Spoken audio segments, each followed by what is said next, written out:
हरे कृष्णा, राधे राधे। मेरे चैनल पर आने के लिए आप सभी का बहुत बहुत शुक्रिया। आज की वीडियो में मैं एक बहुत ही प्रेरक प्रसंग लेकर आई हूँ जो भगवान श्री कृष्ण से जुड़ा हुआ है और महाभारत के युद्ध से जुड़ा हुआ है। अगर आप मेरे चैनल पर नए हैं तो मेरे चैनल को सब्सक्राइब कर लीजिए और साथ ही बेल आइकन को भी प्रेस कर दीजिए ताकि हर वीडियो की नोटिफिकेशन आपको मिलती रहे। तो प्रसंग का नाम है श्री कृष्ण का लॉकडाउन। एक कथा के अनुसार कुरुक्षेत्र के युद्ध क्षेत्र को विशाल सेनाओं के आवागमन की सुविधा के लिए तैयार किया जा रहा था। उन्होंने हाथियों का इस्तेमाल पेड़ों को उखाड़ने और जमीन साफ करने के लिए किया। ऐसे ही एक पेड़ पर एक गोरैया अपने 4 बच्चों के साथ रहती थी। जब उस पेड़ को उखाड़ा जा रहा था तो उसका घोंसला जमीन पर गिर गया, लेकिन चमत्कारी रूप से उसकी संतानें अनहोनी से बच गईं। लेकिन वो अभी बहुत छोटे होने के कारण उड़ने में असमर्थ थे।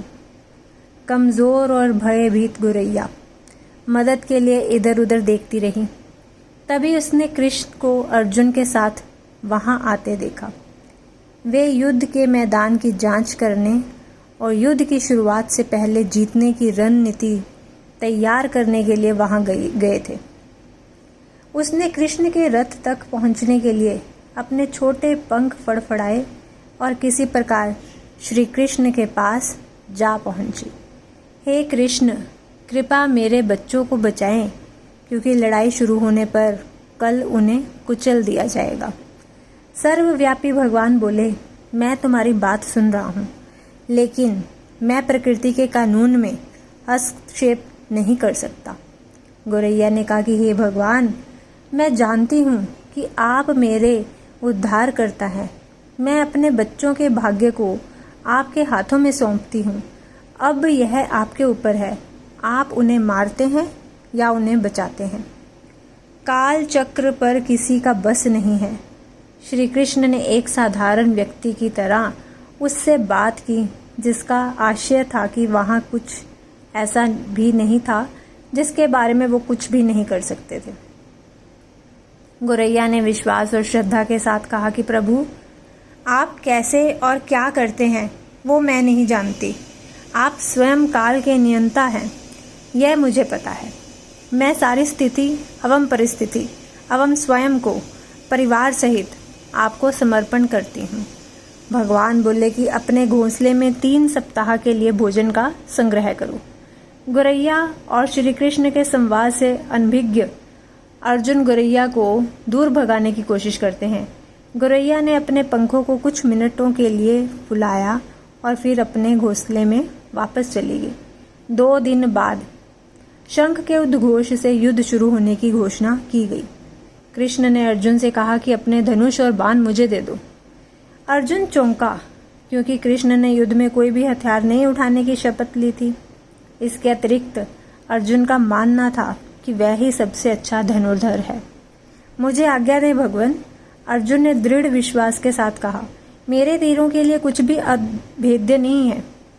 चुपचाप अर्जुन से धनुष लेकर कृष्ण ने एक हाथी को निशाना बनाया, लेकिन हाथी को मार के नीचे गिराने के बजाय तीर हाथी के गले की घंटी में जा टकराया और एक चिंगारी सी उड़ गई। अर्जुन ये देखकर अपनी हंसी नहीं रोक पाए कि कृष्ण एक आसान सा निशाना चूक गया। क्या मैं प्रयास करूं? उसने स्वयं को प्रस्तुत किया। उसकी प्रतिक्रिया को नजरअंदाज करते हुए कृष्ण ने उन्हें धनुष वापस दिया और कहा कि कोई और कार्रवाई आवश्यक नहीं है। लेकिन केशव, तुमने हाथी को क्यों तीर मारा? अर्जुन ने पूछा।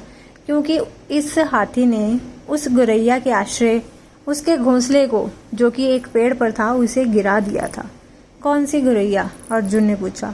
इसके अतिरिक्त हाथी तो अभी स्वस्थ और जीवित है, केवल घंटी ही टूटकर गिरी है। अर्जुन के सवालों को खारिज करते हुए कृष्ण ने उसे शंख फूंकने का निर्देश दिया। युद्ध शुरू हुआ। अगले 18 दिनों में कई जानें चलेगी। अंत में पांडवों की जीत हुई। एक बार फिर कृष्ण अर्जुन को अपने साथ सुदूर क्षेत्र में भ्रमण करने के लिए ले गए। कई शव अभी भी वहाँ हैं जो उनके अंतिम संस्कार का इंतज़ार कर रहे हैं। जंग का मैदान गंभीर अंगों और सिर बेजान सीढ़ियों और हाथियों से अटा पड़ा था। कृष्ण एक निश्चित स्थान पर रुके और एक घंटी जो कि हाथी पर बांधी जाती थी उसे देखकर विचार करने लगे। अर्जुन, उन्होंने कहा, क्या आप मेरे लिए यह घंटी उठाएंगे और इसे एक तरफ रख देंगे? निर्देश बिल्कुल सरल था, परंतु अर्जुन के समझ नहीं आया।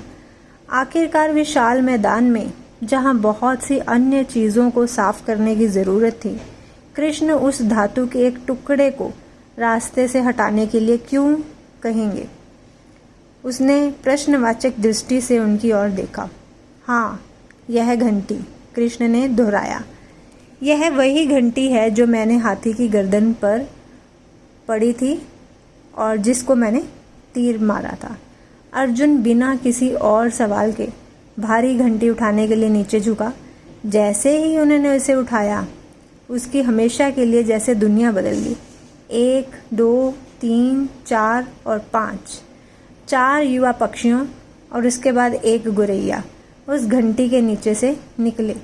बाहर निकल के माँ और छोटे पक्षी कृष्ण के इर्द गिर्द मंडराने लगे एवं बड़े आनंद से उनकी परिक्रमा करने लगे। 18 दिन पहले काटी गई एक घंटी ने पूरे परिवार की रक्षा की थी। मुझे क्षमा करें हे कृष्ण, अर्जुन ने कहा। आपको मानव शरीर में देखकर और सामान्य मनुष्यों की तरह व्यवहार करते हुए मैं भूल गया था कि आप वास्तव में कौन हैं।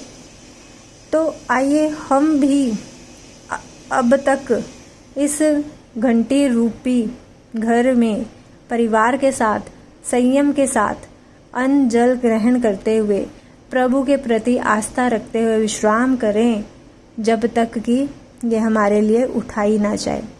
जब भी आप किसी उधेड़ बुन में हो, मन में कुछ सवाल चल रहे हो, आपकी आस्था कहीं पे डगमगा रही हो, तो इस प्रसंग को ज़रूर याद करिएगा, आपको बहुत हौसला मिलेगा। अगर आपको मेरी ये वीडियो अच्छी लगे तो मेरी वीडियो को लाइक और शेयर कीजिएगा। मिलती हूँ अपनी अगली वीडियो के साथ, तब तक के लिए हरे कृष्णा, राधे राधे।